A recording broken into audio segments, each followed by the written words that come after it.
Hello everyone, how are you all? I hope that you people are fine. So, today in this video, I will be dealing with the definition of domestic violence. First, कहाँ पर defined है? बताइए मुझे. Oh, I can't hear you people, but you should know.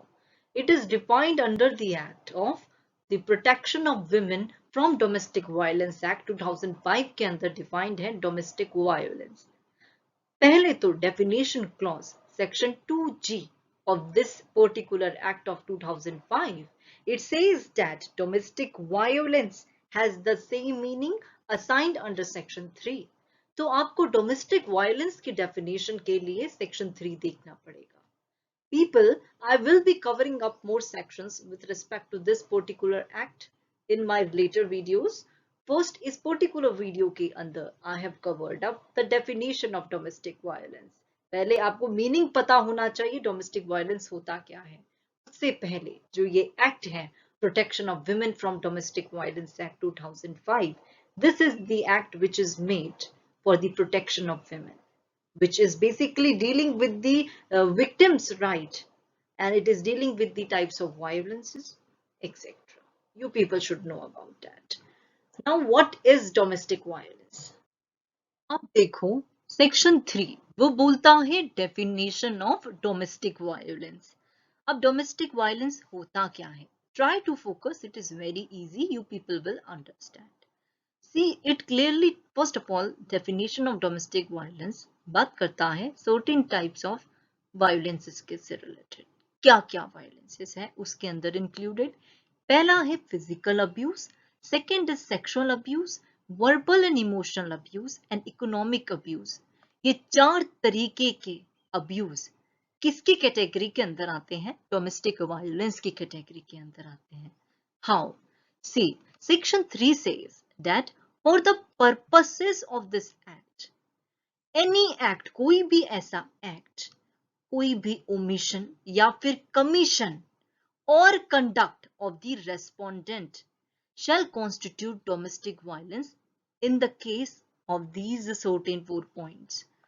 First, कोई भी ऐसा act करता है अगर respondent, कोई भी omission करता है, कोई भी commission करता है या फिर उसका conduct डोमेस्टिक वायलेंस कहलाएगा कि वो डोमेस्टिक वायलेंस कर रहा है. कब?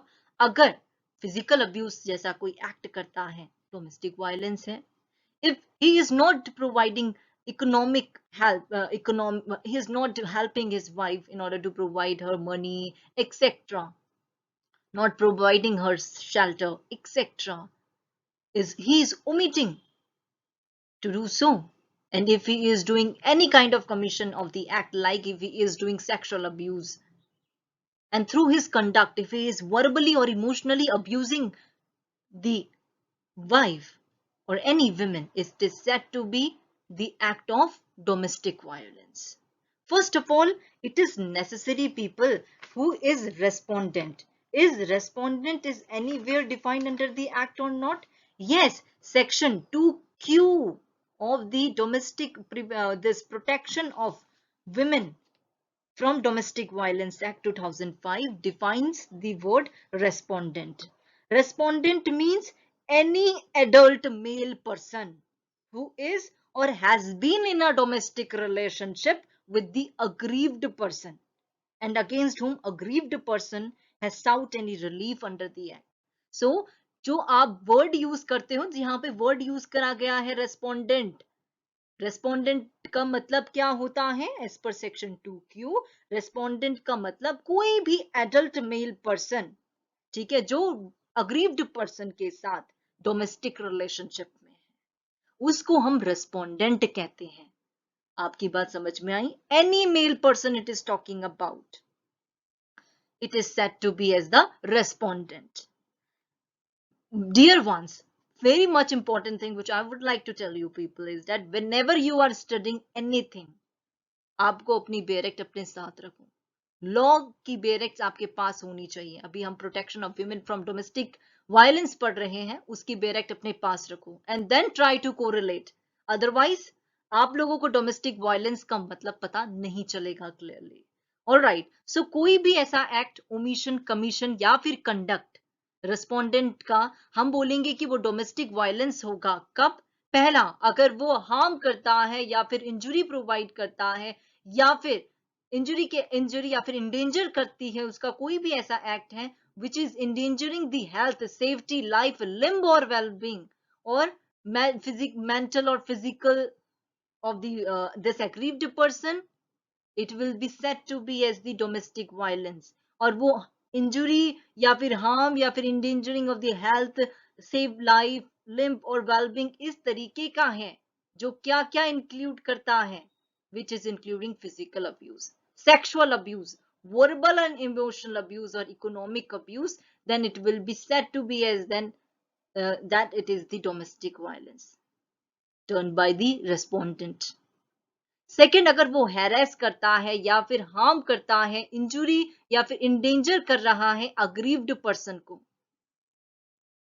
ठीक है, ताकि उसको इस तरीके से कोर्स कर रहा है हस्बैंड, वो रेस्पोंडेंट बोलता है कि ब्रिंग, एंड इस तरीके से अब्यूज करता है, इस तरीके से उसके साथ डोमेस्टिक वायलेंस कर रहा है, और साथ में उसको क्या डिमांड करता है, अनलॉफुल डिमांड कर रहा है ऑफ डाउरी, और या फिर कोई भी ऐसी प्रॉपर्टी की डिमांड करता है वाइफ से, जो उसकी अग्रीव्ड पर्सन है उससे डिमांड करता है डाउरी की, अनलॉफुल डिमांड हुई डाउरी, राइट, या फिर किसी भी वैल्यूएबल प्रॉपर्टी या फिर कोई भी ऐसी प्रॉपर्टी जिसकी वैल्यू है, which is having monetary value, उस चीज की डिमांड करता है, then that would also be considered an act of domestic violence by the respondent.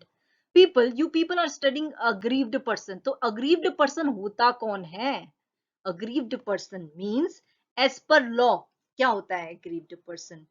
Protection of Women from Domestic Violence Act 2005 बोलता है कि aggrieved person means any women, कोई भी ऐसी women who is in a domestic relationship with the respondent.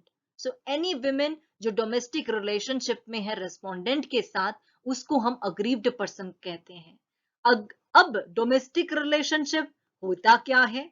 Domestic relationship means कोई भी ऐसा relationship which is means a relationship which is between the two person who live or have at any point of time lived together in a share household. अगर वो दोनों एक ही common household में रहे हैं, they have shared the household and the people are living together, whether they are related by consanguinity marriage or through relationship in the nature of marriage, adoption, or family members living together as a joint family. So it is also including somewhere live-in relationship also. There are various case laws with respect to that also. उसके ऊपर एक separate video बन सकती है. But domestic relationship means where two person are living together in a and sharing the they are sharing the household together and living together. It is said to be as they people are in a domestic relationship. Two person who they are said to be. So aggrieved person means any person who is or has been in a domestic relationship with the respondent. It is said to be the aggrieved person. तो अगर aggrieved person को जो respondent है वो बोलता है unlawful demand करता है डाउरी की या किसी प्रॉपर्टी की या फिर वैल्यूएबल सिक्योरिटी की डिमांड करता है, देन वो भी डोमेस्टिक वायलेंस के अंदर आएगा. और क्या करता है वो, उसका ऐसा कंडक्ट है जिसके वो या फिर इन जितने की ए और बी के अंदर जो आपने भी पढ़ा, ए और बी क्लॉज के अंदर पढ़ा, और वहां पर वो अगर थ्रेटन कर अग्रीव्ड पर्सन को इन सब चीजों की डिमांड करता है अपने उस कंडक्ट से, then it will also be considered as the domestic violence definitely for sure. ठीक है, या फिर अगर वो मेंटल या फिजिकल हार्म कर रहा है अग्रीव्ड पर्सन को, then it will also be considered as the domestic violence definitely. Physical abuse people, I hope that you know that physical abuse क्या होता है, कोई भी ऐसा एक्ट या फिर कंडक्ट जो इस नेचर का है, which is causing bodily pain, harm, danger to life, limb or health of the aggrieved person, जो कि क्या क्या इंक्लूड कर सकता है, assault, criminal intimidation, criminal force include करता है, उसको हम फिजिकल अब्यूज कहते हैं.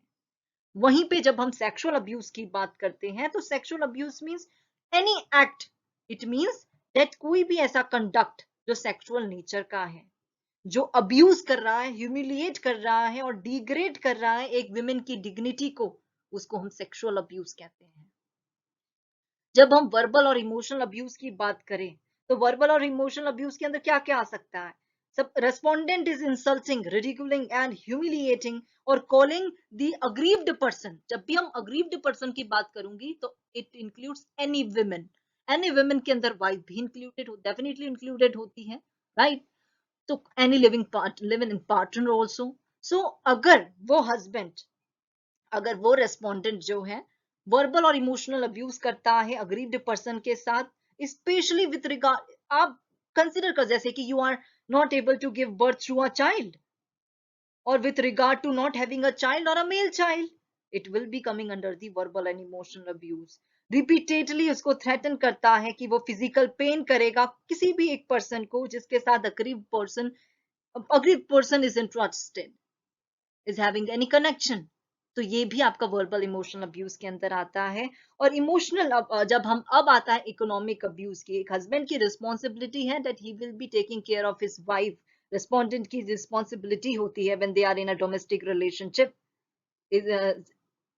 right? You people might be very well aware about that. So if you are depriving or not providing any economical or financial help to the aggrieved person, then the respondent is said to be has committed the offense of domestic violence. So this is basically the meaning of domestic violence. So domestic violence include करता है physical abuse, sexual abuse, verbal and emotional abuse, economic abuse, जो wife को mentally, physically और mentally प्रताड़ित करा जा रहा है by the respondent, then that particular act, omission or commission or conduct of the respondent will, that particular act shall constitute the domestic violence. Always remember this, people, under section 3 of the Protection of Women from Domestic Violence Act 2005 it has been defined. आपको domestic violence का मतलब पता होना चाहिए, फिर aggrieved person कौन होता है और रेस्पोंडेंट कौन होता है, सबसे पहले तो ये पता होना चाहिए। सेक्शन 2Q देखिए, एनी एडल्ट मेल पर्सन, ठीक है। अग्रीव्ड पर्सन देखिए, protection of women from domestic violence section 2A, it means any women who is or has been in a domestic relationship with the respondent, तो उसको हम domestic aggrieved person कहते हैं। So this is what particular act is dealing with the definition of the domestic violence. I hope you people get to know about the meaning of the domestic violence, right? I hope that you people through this video got to know about the meaning of domestic violence. This is very important to know that what actually domestic violence is. Kya khali sexual abuse? Now people see what is Section 4 says. Section 4 says about the information to protection officer and exclusion of liability of informant. What it means? It says that अगर कोई भी person, any person जिसके पास reasonable belief है that he has got to know any information that कोई domestic violence का act perform हुआ है किसी भी जगह पे, there is a commission of domestic violence in any particular area or somewhere in any household. Now, any person who has reason to believe that an act of domestic violence has been or is being or is likely to be committed, then that particular person may give information about it to the concerned protection officer. तो जिसको भी information मिलती है about the act of domestic violence and that particular person if has reason to believe that an act of domestic violence has been committed, then जिस person जो है information देता है वो person किसको इंफॉर्मेशन देगा about that will be giving information to the concerned protection officer. आपके mind में एक क्वेश्चन आ रहा होगा कि कंसर्न्ड प्रोटेक्शन ऑफिसर का अपॉइंटमेंट कैसे होता है। सेक्शन 8 जो है हमारे इस पर्टिकुलर एक्ट का, protection of women from domestic violence act 2005 is dealing with the appointment of protection officer. See people, state government notification द्वारा अपॉइंट करती है such person, such number of person as the protection officer which they consider fit. Okay, all right. So उससे related section 8 से related appointment of this protection officer से related हम section 8 में पढ़ेंगे। और फर्दर सेक्शन 4 बोलता है कि जो पर्सन गुड फेथ में आके ये सारी इंफॉर्मेशन कंसर्न्ड प्रोटेक्शन ऑफिसर को बताकर गया ना, क्या उसके खिलाफ कोई कार्रवाई होगी? या पीपल, नो डियर वंस, कोई कार्रवाई नहीं की जाएगी। नो लायबिलिटी, सिविल कोई भी लायबिलिटी राइज नहीं होगी। सिंपल ये बात आप जान के रखो कि नो लायबिलिटी, चाहे वो सिविल हो क्रिमिनल लायबिलिटी हो, will not B incurred by the person whoso will not be incurred to any person whosoever is giving information in good faith for regarding the act of domestic violence. All right, so you people should know about this, that no liability, civil or criminal liability arises in that particular situation who is giving information about the act of domestic violence to the concerned protection officer. Okay, अभी तक तो आप लोगों ने section 4 पढ़ लिया, अब section 5 क्या कहता है? Section 5, dear ones, it is talking about the word of the, it is talking about the duties of protection officer, service providers, and magistrate. What it says now? It says that a police officer, protection officer, service provider, or magistrate who has received a complaint, they have received what? They have received a complaint of domestic violence कि अगर किसी police officer ने या फिर protection officer ने, service provider ने, magistrate ने अगर कोई भी कंप्लेंट रिसीव करी है और या फिर वो खुद मौजूद थे at the place of incident of domestic violence, or when the incident of domestic violence is reported to him, shall inform the aggrieved person. यानी कि कौन चार लोग की बात हुई? कोई भी पुलिस ऑफिसर हो गया, कोई भी अगर मजिस्ट्रेट साहब हैं या प्रोटेक्शन ऑफिसर है या सर्विस प्रोवाइडर, अगर उन्होंने कोई भी अगर डोमेस्टिक वायलेंस से रिलेटेड कंप्लेंट रिसीव करी है या फिर वो खुद ही डोमेस्टिक वायलेंस जिस प्लेस पे हुआ है उस इंसिडेंट, उस प्लेस ऑफ इंसिडेंट वाली इलाके पे अगर वो मौजूद हैं खुद, या फिर or the incident of domestic violence has been reported to them, then in that particular situation they will be informing the aggrieved person. They will be, इनमें से अगर चारों में से कोई भी एक है तो वो लोग क्या करेंगे? इन्फॉर्म करेंगे अग्रीव्ड पर्सन को।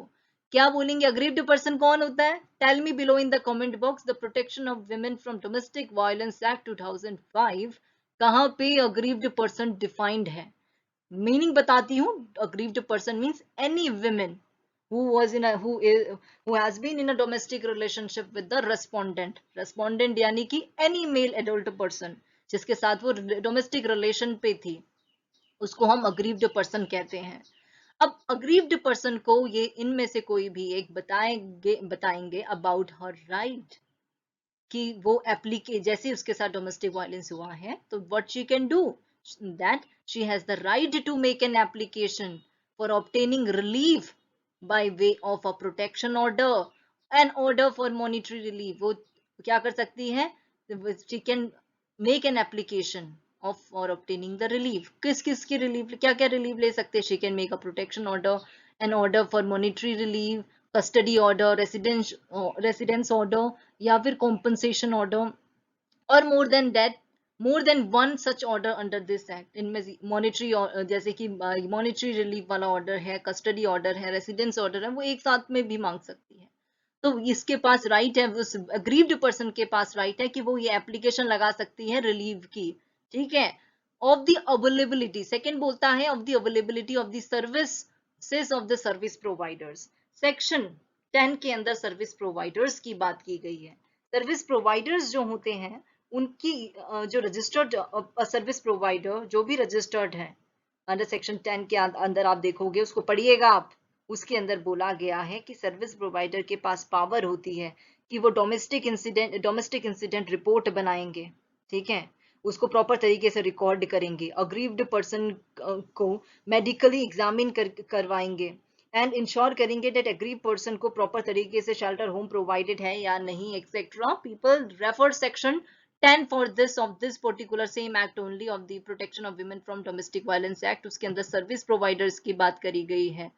अब वो जो इन चारों में से एक अग्रीव्ड पर्सन को इन्फॉर्म करेंगे that she has the right of these things, जो भी बताया। थर्ड क्या बोलता है? Of the availability of services of the protection officers की भी उसके पास ये she can is also having the right of that also. And for the of a right to free legal services under legal services authorities act के अंदर free legal services उसको provide की जा सकती है। ऑफर राइट की वो complaint file कर सकती है 498A आईपीसी के अंदर। 498A आईपीसी किससे रिलेटेड बात करता है इंडियन पिनल कोड का? Tell me below in the comment box. Provided that जो भी पुलिस ऑफिसर होगा दे विल बी अपॉन, जैसे ही उनको इंफॉर्मेशन मिली है about this commission of an offence, they will be taking action accordingly. Alright, section 5 देख लिया आप लोगों ने। अब सेक्शन 6 7 ये बात करता है, सेक्शन 6 देखो, वो ड्यूटीज ऑफ शेल्टर होम्स की बात करता है। अगर एग्रीव्ड पर्सन या फिर उसके बिहाफ में प्रोटेक्शन ऑफिसर और सर्विस प्रोवाइडर अगर रिक्वेस्ट करते हैं किसी शेल्टर होम से कि जो अग्रीव्ड पर्सन है उसको शेल्टर प्रोवाइड की जाए, तो ये शेल्टर होम जिनका जो person who is the in charge of the shelter home, it is the duty of him is to provide shelter to the aggrieved person in the shelter home. Alright, ये तो easy था। 7th बोलता है section 7 की duty होती है medical, देखो duties of medical facilities. Aggrieved person या फिर अग्रीव्ड पर्सन के बिहाफ में प्रोटेक्शन ऑफिसर हो गया या फिर सर्विस प्रोवाइडर हो गए, अगर वो रिक्वेस्ट करते हैं, जो पर्सन इंचार्ज है मेडिकल फैसिलिटी जो प्रोवाइड कर रहा है, कि वो उनको रिक्वेस्ट कर सकते हैं कि वो प्रोवाइड करे medical help to the aggrieved person. Medical facilities जो भी उसे प्रोवाइड करनी है, पर्सन इंचार्ज की ये ड्यूटी है कि वो प्रोवाइड करेंगे क्या, फैसिलिटीज और medical facilities to the aggrieved person. Always remember this people, this is very much important, and then this is the responsibility of the aggrieved person also, this is the right of aggrieved person, sorry, this is the right of aggrieved person. You people should better know to get the shelter home medical facilities, very nice, etc. Now section 8 जो अभी हमने देखा था, appointment of protection officer की हम बात कर रहे थे, कहां पढ़ा था अभी हमने? सेक्शन 4 के अंदर प्रोटेक्शन ऑफिसर से रिलेटेड बात हुई थी।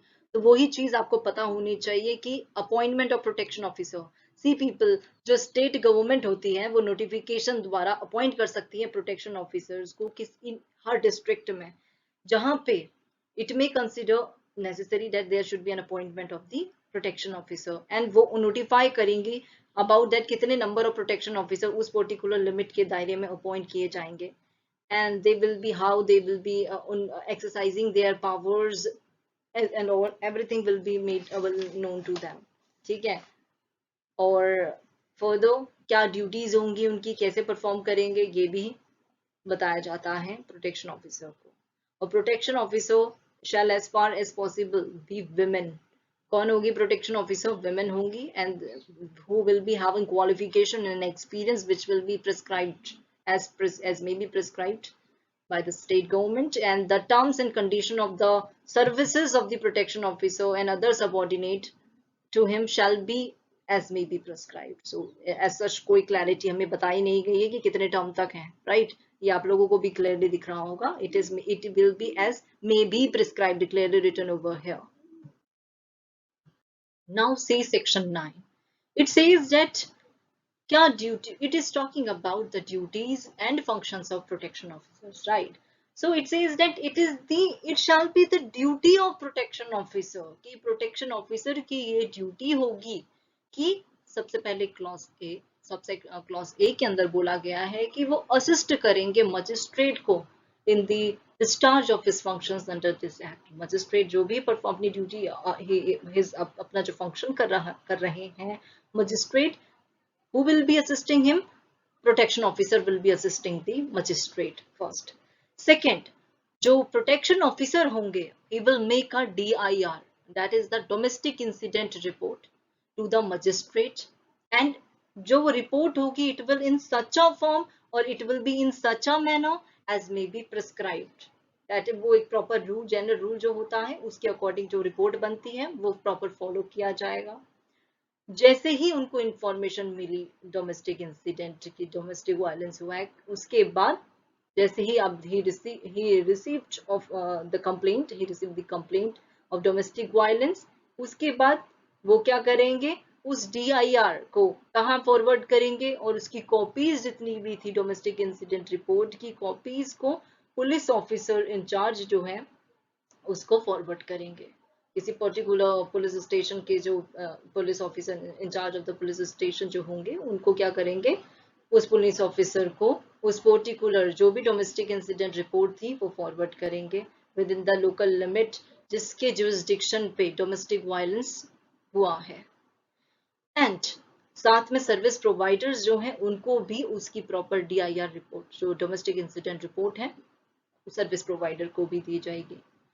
सी वाला क्लॉज कहता है कि प्रोटेक्शन ऑफिसर जो है he will make an application in such a form, in such a manner as may be prescribed to the magistrate. Again, जो प्रॉपर रूल है, जनरल रूल है, जिस तरीके से रिपोर्ट एप्लीकेशन बनाई जाती है उस तरीके से वो एप्लीकेशन बनाई जाएगी।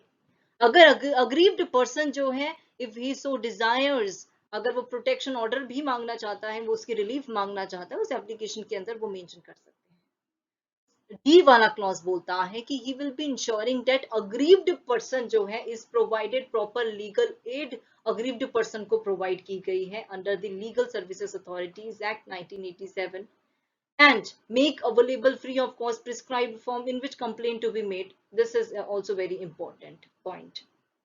साथ में ई वाला क्लॉज बोलता है कि to maintain a list of all the service providers, एक प्रॉपर लिस्ट बनाई जाएगी जितनी भी सर्विस प्रोवाइडर्स हैं जो लीगल एड या फिर काउंसलिंग, शेल्टर होम्स और मेडिकल फैसिलिटीज जो है प्रॉपर लोकल एरिया, जिस लोकल जुरिस्डिक्शन, जिस लोकल एरिया के अंदर, ठीक है, जिस मजिस्ट्रेट के अंदर डोमेस्टिक इंसिडेंट हुआ, सपोज एक एरिया है वहां पे डोमेस्टिक वायलेंस हुआ, अब वहां पे उस पर्टिकुलर एरिया में जो भी जिसके जुरिस्डिक्शन के, जो भी मजिस्ट्रेट के अंदर जो भी जुरिस्डिक्शन आता है, वहां पे जो प्रोटेक्शन ऑफिसर की ये ड्यूटी है कि वो एक लिस्ट बनाएंगे सर्विस प्रोवाइडर्स की, जो भी legal aid, counselling, shelter homes और मेडिकल फैसिलिटीज उस लोकल एरिया में with in the jurisdiction of the magistrate. वहीं पे एफ क्लॉज कहता है कि सेफ शेल्टर होम प्रोवाइड किया जाएगा अग्रीव्ड पर्सन को। वहीं पे जी क्लॉज कहता है कि जो अग्रीव्ड पर्सन है उसको प्रॉपर तरीके से मेडिकली एग्जामिन करने के बाद, whenever she has sustained any kind of bodily injury, तो उसका मेडिकल एग्जामिनेशन तो होगा, तो उसकी कॉपी, जो भी मेडिकल रिपोर्ट मिलेगी, वो जो पुलिस ऑफिसर है पुलिस स्टेशन के अंदर, उनको उसकी कॉपी, मेडिकल रिपोर्ट की कॉपी को पुलिस स्टेशन में फॉरवर्ड किया जाएगा, और साथ में जो मजिस्ट्रेट साहब है जिसके जुरिस्डिक्शन पे वो एक्ट हुआ था डोमेस्टिक वायलेंस का, उनको भी एक फॉरवर्ड की जाएगी मेडिकल रिपोर्ट। फर्दर ये बोलता है H clause that it is the duty of police officer to ensure that monetary relief, section 20, जो सेक्शन 20 आप पढ़ोगे आगे चलकर, उसके अंदर मॉनिटरी रिलीफ की बात की गई है। जो मॉनिटरी रिलीफ दिया गया है, it has properly complied and executed and has followed the procedure which has been prescribed under CRPC. Further I clause कहता है कि कोई भी ऐसी ड्यूटी प्रोटेक्शन ऑफिसर परफॉर्म कर सकते हैं जो भी प्रिस्क्राइब करा गया है इस एक्ट के अंदर।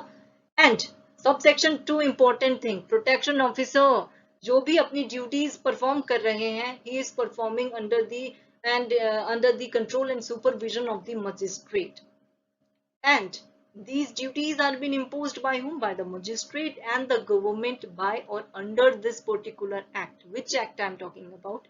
Tell me people below in the comment box.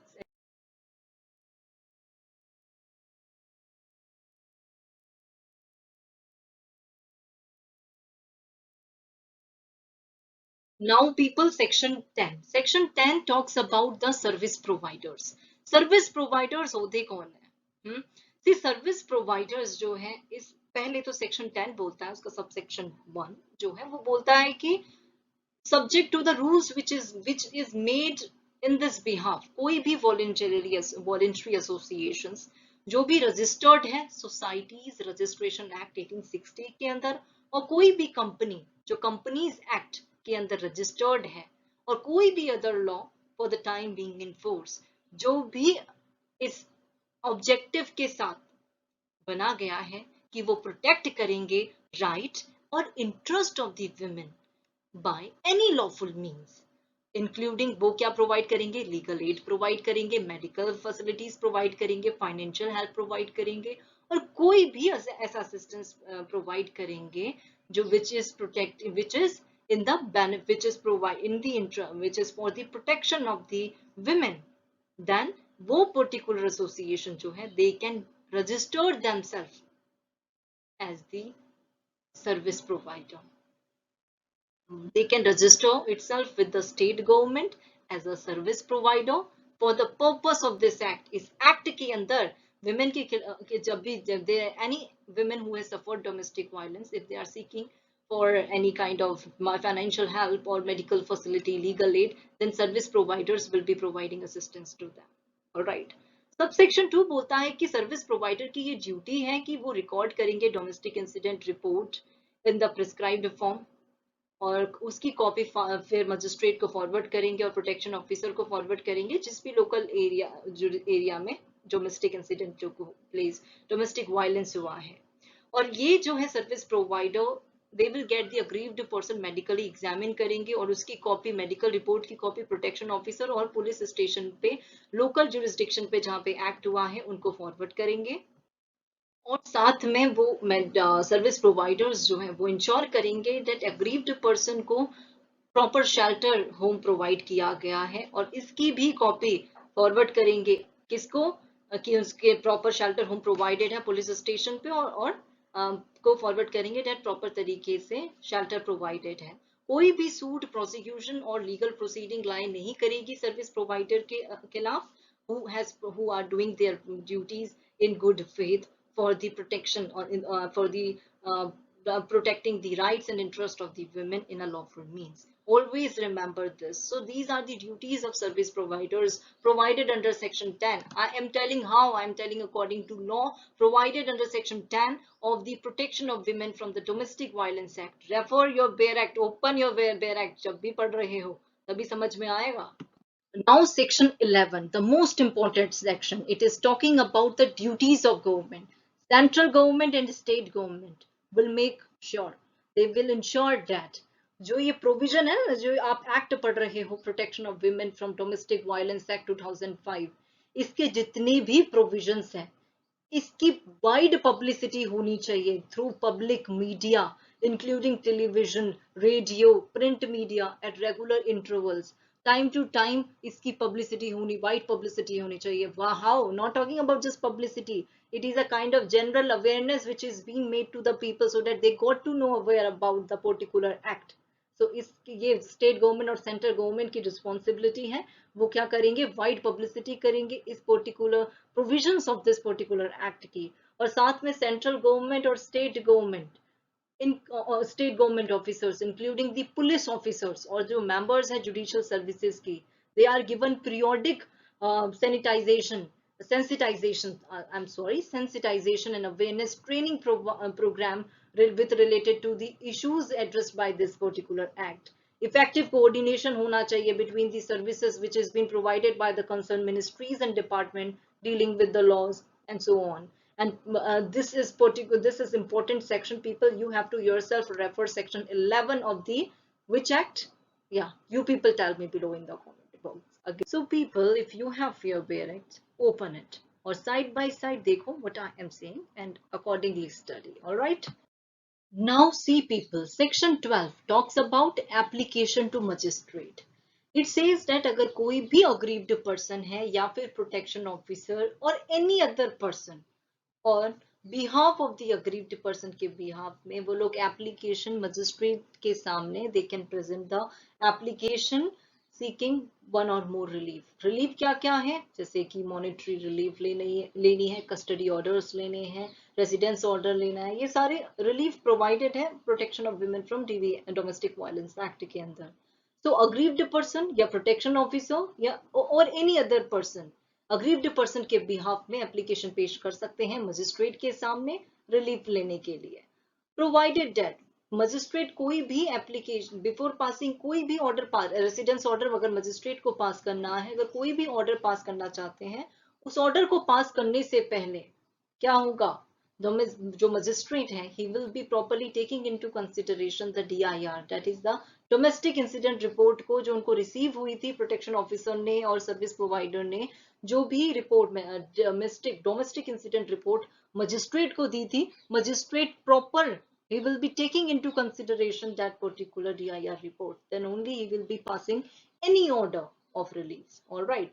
Now subsection 2 जो है section 12 का, वो बोलता है कि रिलीफ जो भी सबसेक्शन 1 के अंदर मिली है वो क्या एक में include a relief for issuance of any order, जहाँ पे वो कॉम्पनसेशन मांग सकते हैं, डैमेजेस मांग सकता है।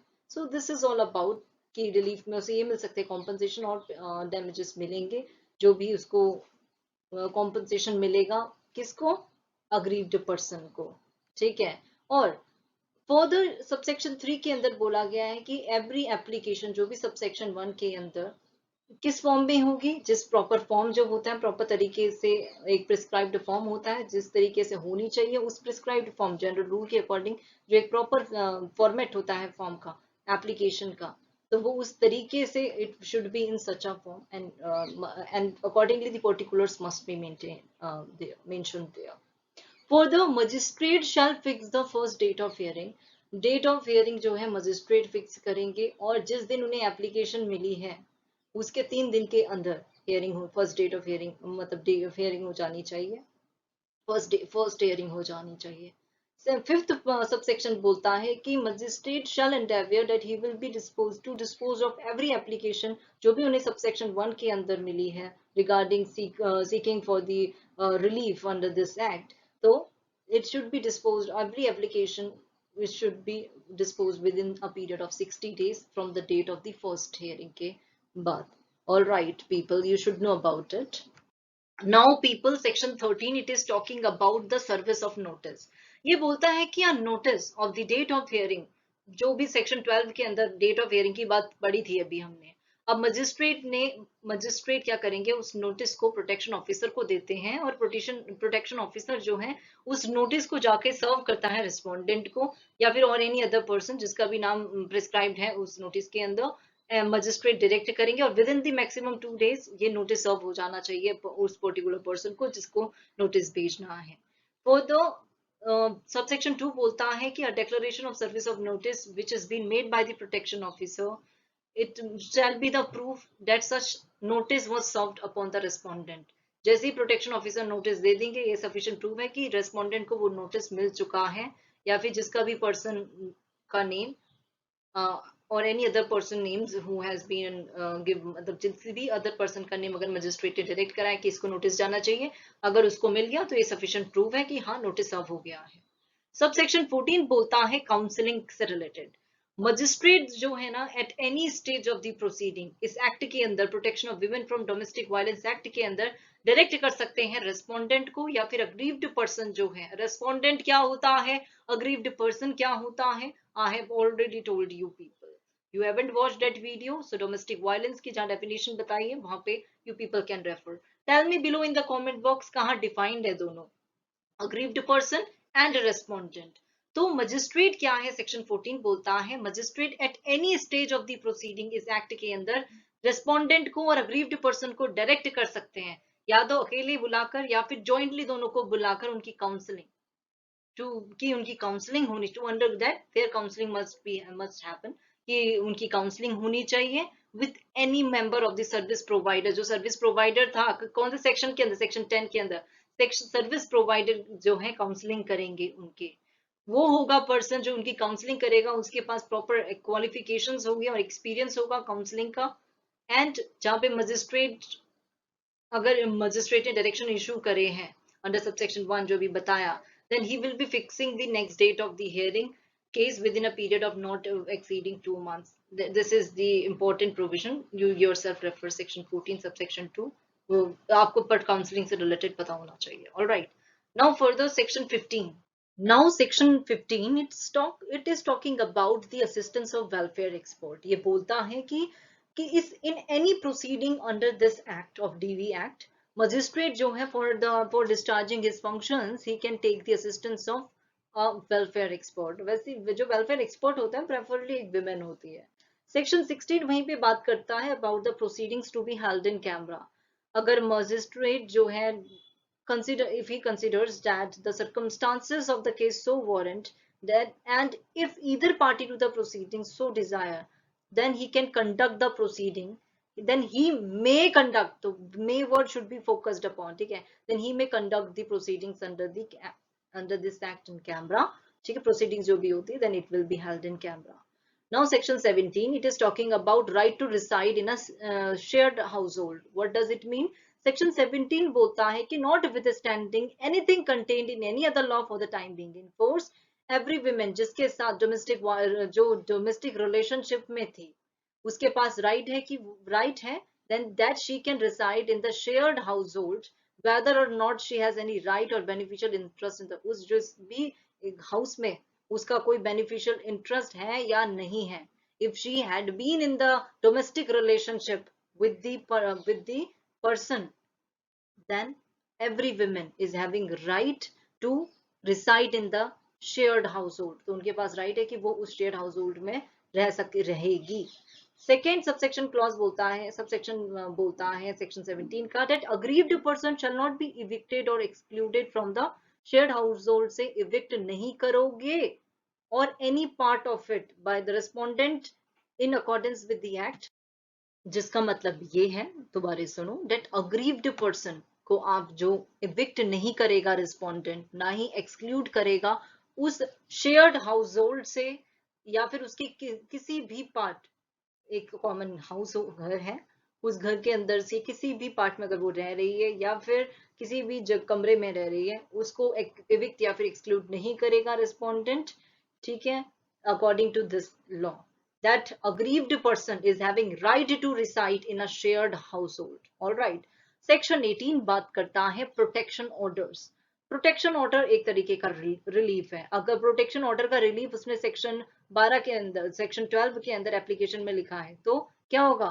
सी प्रोटेक्शन ऑर्डर में मजिस्ट्रेट जो है, after giving the aggrieved person and the respondent an opportunity of being heard, दोनों पक्षों को सुनने के बाद मजिस्ट्रेट जो है, अगर वो सेटिस्फाइड है दैट कोई भी डोमेस्टिक वायलेंस का एक्ट हुआ है और डोमेस्टिक वायलेंस होने वाला है, और then magistrate can pass a protection order in the favour of the aggrieved person के फेवर पे डोमेस्टिक प्रोटेक्शन ऑर्डर पास कर सकते हैं मजिस्ट्रेट, और प्रोहिबिट कर सकते हैं रेस्पोंडेंट को कि वो कोई भी डोमेस्टिक वायलेंस का एक्ट परफॉर्म नहीं करेगा, उसको किसी भी तरीके का डोमेस्टिक वायलेंस का एक्ट फर्दर परफॉर्म नहीं करेगा. कौन? रेस्पोंडेंट नहीं करेगा.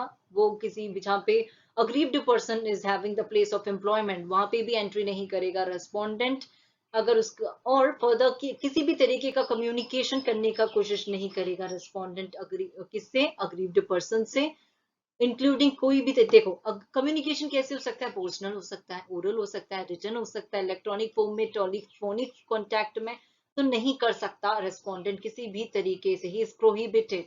फर्दर वो कोई भी एसेट या फिर ऑपरेटिंग बैंक लॉकर्स या फिर अगर कोई भी बैंक अकाउंट था रेस्पोंडेंट और अग्रीव्ड पर्सन का, साथ में कोई bank account, joint account, bank account भी था, वो उसको बेच नहीं सकता. किसी भी तरीके से कोई भी एसेट अगर है रेस्पोंडेंट और वो अग्रीव्ड पर्सन का, रेस्पोंडेंट बेच नहीं सकता उस पर्टिकुलर थिंग को. Alright. Further, causing violence to the dependents, other relative or any other person, aggrieved person के कोई भी relatives जो है या फिर dependents है, उनको किसी भी तरीके का violence नहीं करेगा respondent. और कोई भी ऐसे एक्ट जो प्रोटेक्शन ऑर्डर के अंदर दिए गए हैं which is prohibiting the respondent, so respondent is prohibited from doing so. All right. Now for the residence order, section 19 बात करता है residence order के बारे में. residence order होता क्या है? residence order means while disposing of an application under subsection 1 of section 12, magistrate may, on being satisfied that domestic violence has taken place, then he can pass a residence order. जब भी वो application pass, while disposing of the application, subsection 1 of section 12 जो था, उसके अंदर जो application to magistrate था ना, सेक्शन 12 के अंदर पढ़ा था, राइट. सो मजिस्ट्रेट अगर सेटिस्फाइड है that डोमेस्टिक वायलेंस हुआ है, then he can pass a residence order, then magistrate can pass a residence order. So from residence order क्या समझे आप कि residence order पे जो aggrieved person है उसको when she has shared the common household with the respondent, तो जो aggrieved person होगा उसका हक है, she is having the right to get residence in that shared household, तो उसको वो residence order magistrate पास करेंगे और aggrieved person will be living there. And magistrate जो है restrain करेंगे respondent को from dispossessing or in any other manner not to disturb the possession of the aggrieved person in any manner, right. और direct करेंगे respondent को कि वो अपने आप ही to remove himself from the shared household, और restrain करेंगे relative के, respondent के relative को और respondent को खुद को कि वो किसी भी पोर्शन जो शेयर्ड हाउस होल्ड का है they will not be entering there, और एलियनेट नहीं कर सकते उस शेयर हाउस होल्ड प्रॉपर्टी को, etc. You people should know about this. For more reference, you people yourself refer section 19, and if you want I to make separate video on that topic of residence order, then I will be making. Till right now, people, just you should know about that, what residence order actually talks about. All right. Now under section 12, no, sorry, not 12, people, it is section 20. It is talking about monetary relief. Monetary relief की section 20 बात करता है. वो बोलता है कि while disposing of application under section 12 के अंदर जो application जो magistrate को दी गई है कि relief के लिए, तो उसमें से monetary relief भी मांग सकता है. कौन अग्रीव्ड पर्सन. तो अग्रीव्ड पर्सन जब मॉनेटरी रिलीफ मांग रहा है तो ये रिस्पोंडेंट जो है मॉनेटरी रिलीफ देगा. मजिस्ट्रेट डायरेक्ट करेंगे पहले तो रेस्पोंडेंट को कि मॉनेटरी रिलीफ दो. किसको? अग्रीव्ड पर्सन को, ताकि वो अपने एक्सपेंसेस से मीट कर सके. All right, so this you should know. And again if you want me to make separate video on this topic, I will be making. Till right now monetary relief के अंदर क्या क्या आ सकता है? Medical expenses, everything is included. All right, जो भी खर्चा पानी देना पड़ेगा रेस्पोंडेंट को, अग्रीव्ड पर्सन को, वो देगा मॉनेटरी रिलीफ के अंदर. Now further custody order section 21 बात करता है उसका. कस्टडी ऑर्डर के अंदर क्या आता है? It is basically custody order है तो किससे रिलेटेड बात करेगा? It is talking about that magistrate at any stage of hearing of the application for the protection order or for any other relief, इस एक्ट के अंदर टेम्पररी कस्टडी चाइल्ड की किसको देता है? अग्रीव्ड पर्सन को देता है. I hope that you people also know this, right. Now section 22, it is talking about the compensation order. Other, in addition to other reliefs like custody order को छोड़ के residence order हो गया, protection order हो गया, etc. इसके साथ एक और रिलीफ है, वो है compensation orders. So magistrate on getting an application of that की domestic violence has been taken place, then वो डायरेक्ट एक ऑर्डर पास कर सकता है जहाँ पे वो रिस्पोंडेंट को डायरेक्ट करेगा कि वो compensation and damages for the injuries जो भी हो रखा है किसको? अग्रीव्ड पर्सन को, इंक्लूडिंग अगर कोई mental torture, emotional distress, domestic violence के एक्ट की वजह से जो भी अग्रीव्ड पर्सन को हुआ है, रिस्पोंडेंट वो देगा. किसको?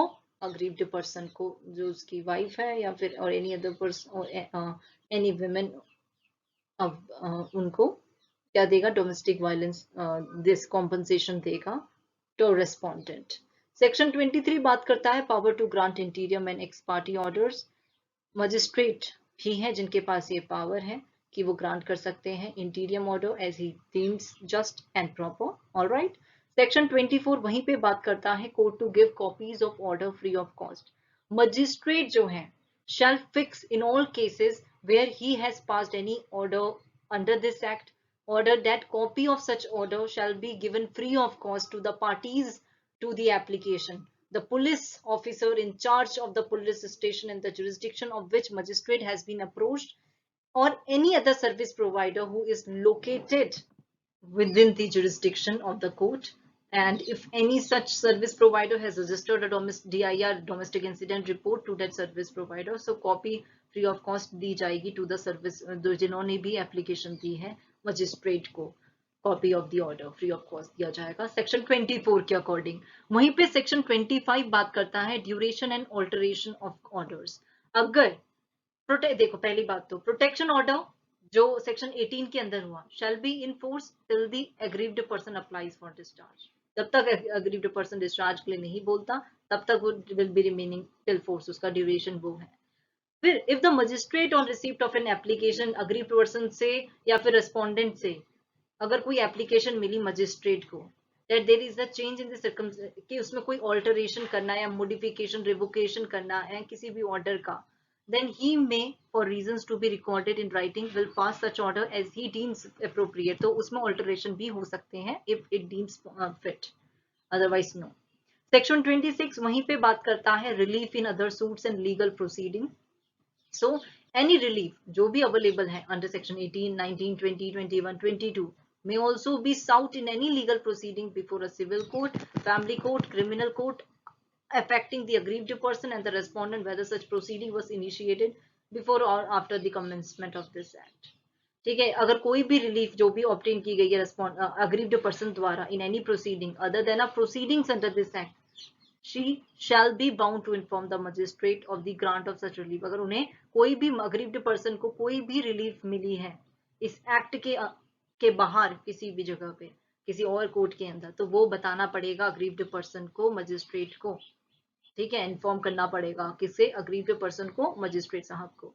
वहीं पे सेक्शन 27 है, जुरिस्डिक्शन की बात करता है। वो बोलता है कि court of judicial magistrate of the first class और metropolitan magistrate as the case may be within the local limits of which aggrieved person permanent. मतलब क्या जुरिस्डिक्शन होगा, तो जुडिशियल मजिस्ट्रेट फर्स्ट क्लास और मेट्रोपॉलिटन मजिस्ट्रेट जिनके local limit में जो aggrieved person है परमानेंटली या फिर टेम्पररी रहता है और अपना बिजनेस अगर कैरी कर रहा है या फिर वहां पे एम्प्लॉयड है, और रेस्पोंडेंट अगर रिसाइड करता है जहां पर रेस्पोंडेंट रिसाइड करता है और अपना बिजनेस कैरी करता है और जहां पे कैरी करता है और जहां पे वो एम्प्लॉयड है, कौन, रेस्पोंडेंट, और जहां पे कॉज ऑफ एक्शन अराइज हुआ, then that particular place will be the then that shall be the competent court to grant a protection order and other orders under this act to try the offenses under this act. All right people, so section 27 is important with respect to the jurisdiction. वहीं पे section 28 procedure की बात करता है। वो बोलता है कि जो भी प्रोसीजर होगा it shall be governed by the कौन, सबसेक्शन 1 पहले तो देखो। वो बोलता है कि all proceedings under section 12 application to magistrate, section 18 19 20 21 22 23 orders की बात करते हैं, और कोई भी offenses under this act under section 31 जो हुआ है, आप आगे चलकर देखना section 31 के अंदर it shall be governed by the provision of CRPC की provision से govern किए जाएगा। सेक्शन 31 किसकी बात करता है, इसके अंदर सेक्शन 31 का जिक्र हुआ है तो पता होना चाहिए। Section 31 is talking about the penalty for breach of protection order, जब रेस्पोंडेंट ब्रीच करता है प्रोटेक्शन ऑर्डर का। वहीं पे फॉर द सेक्शन 28 के अंदर बोला गया है नथिंग इन सबसेक्शन 1 जो है वो प्रिवेंट नहीं करेगा कोर्ट को from laying down its own procedure for the disposal of the application under section 12 और under subsection 2 of section 23। Section 23 किससे रिलेटेड बात करता है, tell me below in the comment box people. वहीं पे सेक्शन 29 अपील की बात करता है। अब the person who is aggrieved by the not satisfied with the decision, then what will happen, then there shall lie an appeal to the court of session. Within 30 days के अंदर appeal कर सकते हो from the date on which the order was made to the magistrate by the magistrate and is served on the aggrieved person or the respondent as the case may be, whichever is later. Always remember this. I hope that you people got to know about these provisions, right people? तो मेरा ये proper जो complete act है मैं section 29 तक cover करूंगी, उसके आगे मिसलेनियस प्रोविजंस है। You people yourself refer that I have covered till section 29। ये ही सबसे ज्यादा इंपॉर्टेंट है। आगे की वीडियोस मैंने ऑलरेडी कवर्ड कर रखी है, तो इट मीन्स आपका जो इंपॉर्टेंट प्रोविजंस हैं वो ऑलरेडी कवर्ड हो चुके हैं। आगे की सेक्शन 30 से आगे का भी चाहिए तो I will be covering up, but that is important also. You people yourself refer. All right. So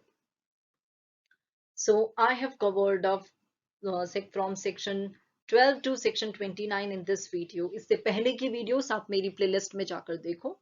And if you people have any doubt, do let me know below in the comment box. And do like and subscribe my YouTube channel for more videos. Thank you so much for watching this video. Bye bye and all the best.